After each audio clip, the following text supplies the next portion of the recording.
everyone, welcome back to the channel and a big hello if you're new here. It's great to see you.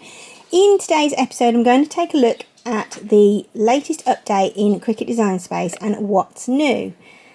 If we click on this three-lined menu up here in the top left hand corner, we get one of our main Cricut Design Space menus come up, and if we go down to the bottom it says what's new.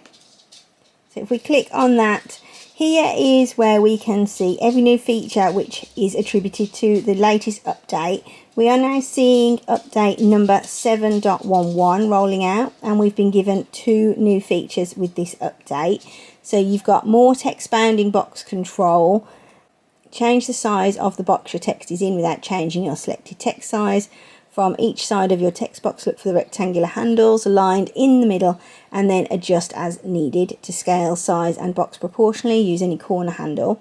And then we've also got text wrap. This is the one that's really exciting. So now you can wrap text by dragging a handle to push a word to another line or to pull a word back to a previous line. Grab the middle handle of your text box and push or pull, give it a try. And then in 7.10, which I touched on briefly in my review of Monogram Maker video, which I'll link above for you if you haven't seen it, we've seen notifications, and the notification bell has become active on our screen. This is exactly the same as when we receive notifications from other apps and websites.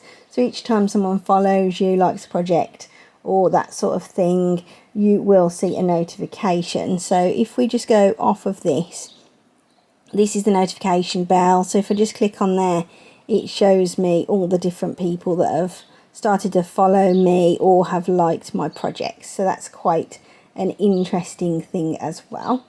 So let's begin by getting some text on the screen. So if we just go up to new project, let's replace that. Okay, so if we just come over to the text on the left and just click on that, then we can start typing whatever we would like our message to say. And I'm going to type this out, so I'm going to make a card with these words. So, wishing you a happy birthday, and then exclamation mark. And as you can see, you just keep typing, the text just keeps going in one big line across the page. So if we just click off of it, you can see we've got these new handles on the left hand side and also in the middle. So if we just grab this one in the middle here, we can drag that all the way across, and you can see that the text is now moving on to additional lines, and we're making our text box smaller.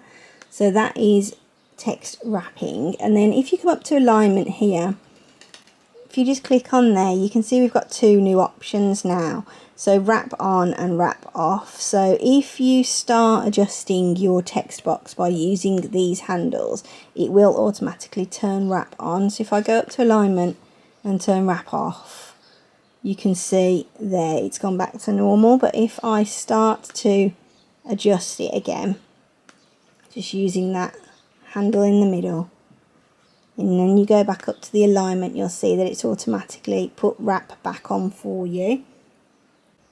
So one of the main advantages of using this new feature is that you can adjust the size of your text box, but your size of your font still remains the same. So the 72 font has not changed the whole time. If you just watch that while I'm adjusting it, you can see that it's staying exactly the same.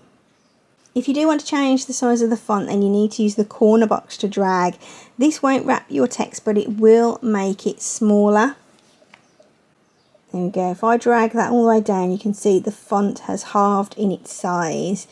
Changes that you make this way will be proportionally applied, which means that the letters won't be distorted at all when you are resizing. So as you can see, it's still exactly the same perfect looking font. But sometimes if I'm doing a balloon decal, I'll often find that I can't fit proportionally correct text into the space that I have. So what I used to do was unlock the padlock box, and you can see that's actually disappeared from this new update. So that was a pretty simple action to do because it was just in one of the corners. I'll put a screenshot in now of what that text box used to look like. But what we'll have to do now is, if we want to change it disproportionately, what we'll have to do is come up here to the size area and just undo this padlock here. And now you can see that we can adjust our text box like we used to. Another thing that is missing now from the text box is your delete cross in this corner, and obviously that padlock. So if you wish to delete now, what you'll have to do is either right click and click on delete here, or come up to the layers panel on the right hand side, and there is a delete little trash can there as well, so you'd have to do it that way. Okay, so the other thing that's different about the text box now is the rotate handle has disappeared from the corner there.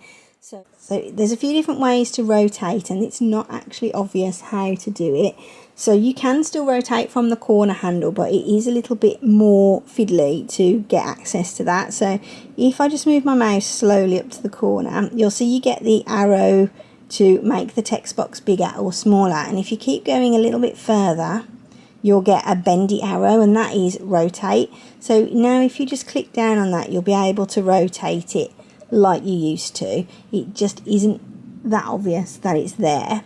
The other thing to do if you want to rotate is just make sure it's selected, and then come up to the top here to rotate. You can either type in your angle, or you can just use the up and down arrows here just to go up and down to move your rotation. But without knowing it, you wouldn't really realise that that rotate was still there. I wonder if you can do it from the other corners. Yes, you can. That's exciting, isn't it? So that's new.